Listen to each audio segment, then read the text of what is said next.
Let's take a look back at some of the memorable summers BBC Weather has forecasted for you over the past century.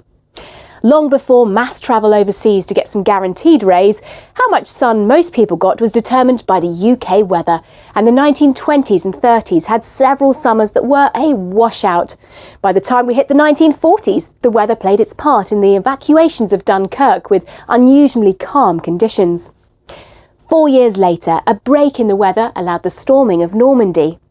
It was summertime blues as normal service resumed in the 1950s with downpours, storms and floods.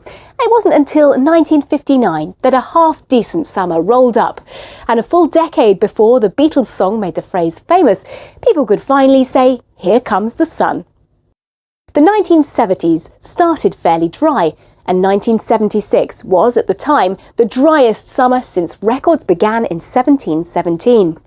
The earth cracked and reservoirs ran dry. Standpipes were set up in the street for people to access water.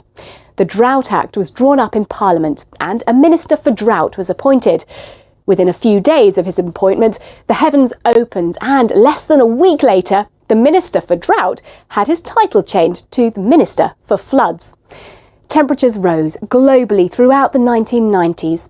Then, in 2003, temperature records were smashed. Brogdale near Faversham in Kent reached 38.5 Celsius on the 10th of August, a record high at the time.